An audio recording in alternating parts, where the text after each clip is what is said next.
was trying to make the pack touchdown. My niggas driving, that's some shit I don't do. These niggas capping, keep it G, which one? What is up, everybody? It's your girl B Octavia, and I'm back with another video. Welcome to my channel. If you are new, my name is B Octavia. I'm 22 years old and I'm from Washington, D.C. And currently I do not feel good, but I wanted to put up this video for Real Talk Tuesday. If you do not know what Real Talk Tuesday is a segment on my channel every Tuesday where I talk about what is society's issues today. In today's Real Talk Tuesday, I wanted to talk about the lack of education in the United States of America.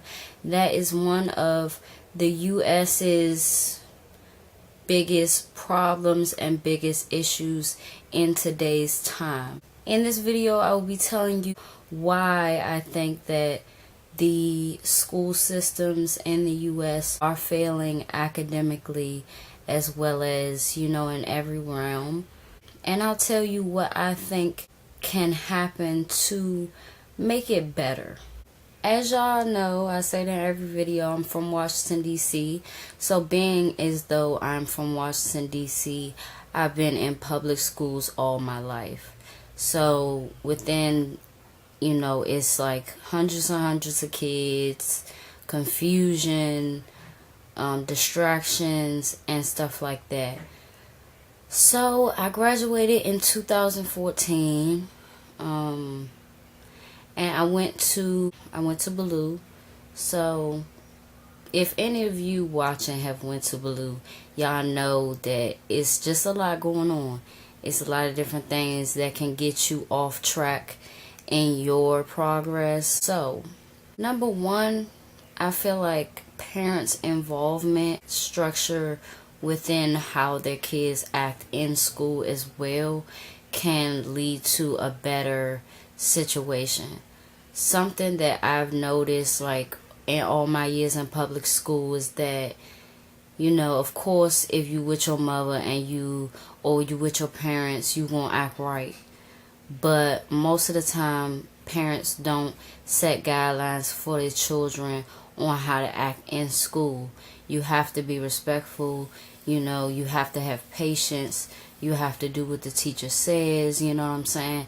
Strict guidelines of how they should act in school, because it really can change a lot of things. Number two, overcrowding in schools, especially public schools, is a huge problem, and I feel like it can be solved, but then again, there's not enough teachers to accommodate all of those students. So I feel like there needs to be enough teachers, but they're not really getting paid much for what they have to deal with. There are a lot of different personalities in school, and a lot of teachers aren't accustomed to dealing with different types of attitudes and different types of moods all the time. Some teachers really crumble, some teachers can't handle it, and it's understandable. It's basically you getting paid pennies to deal with all of this stuff, and sometimes it's a lot. With overcrowding, I also feel like I've been in classrooms that have been overcrowded, 30 plus students, and things can just happen. Whether this person is from this place, got a problem with a person from another place, and then it just becomes like a hood battle in the classroom.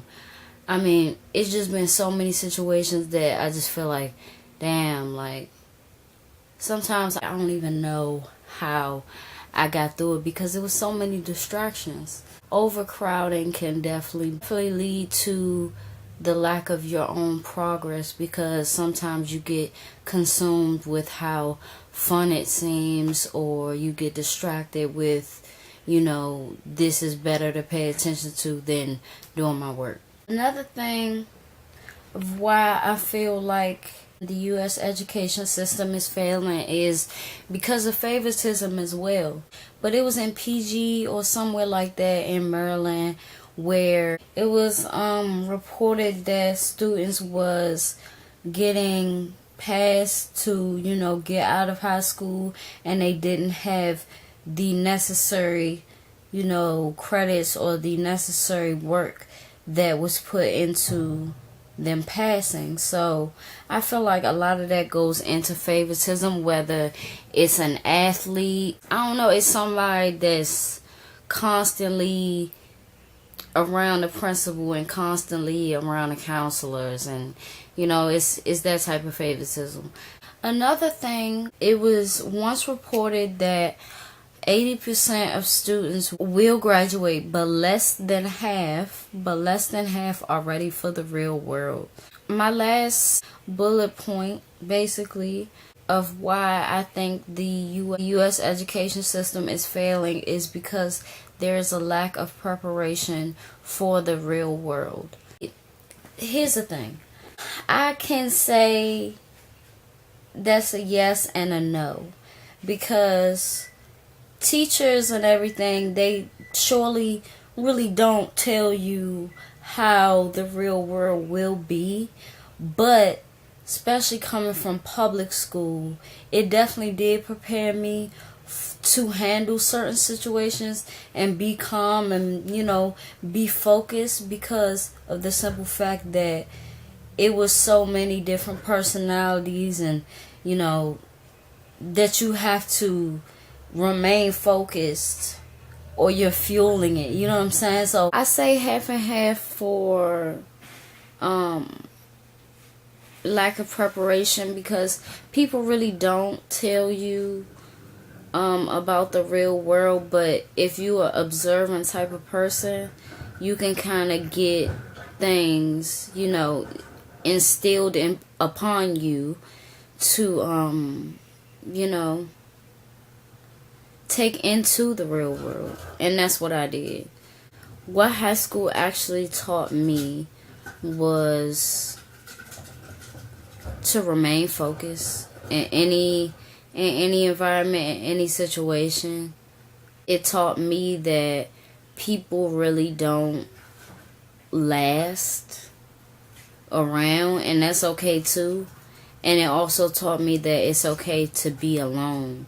You don't have to wait on this person in the morning so y'all can go to school. You don't have to, just go to school. You don't have to basically hold yourself back. It could be academically, because maybe you feel like you gotta skip class with this person or whatever. But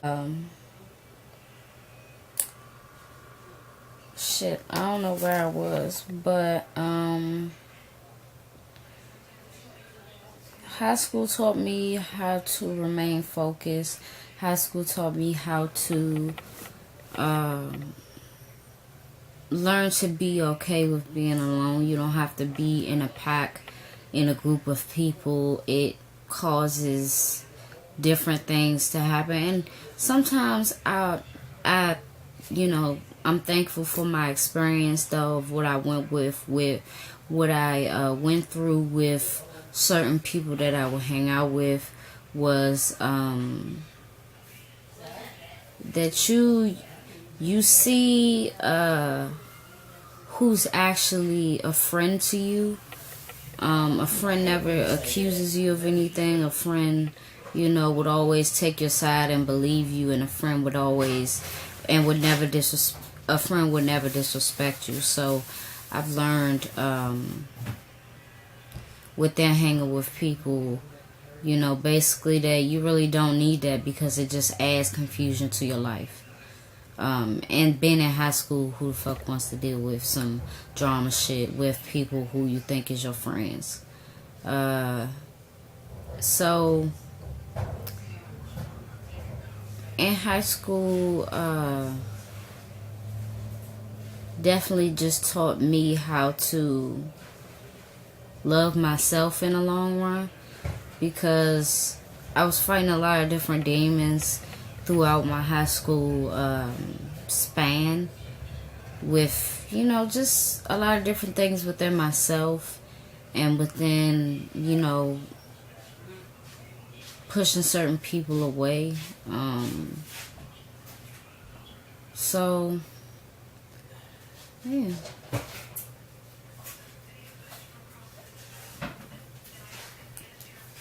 I'm grateful.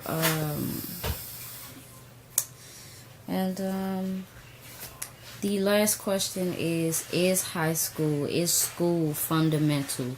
Should you go to school? You know, should you commit to school? And the answer is yes. And honestly, I hate when people, you know, I hate when people talk so much crap about being in school and how much they hate it.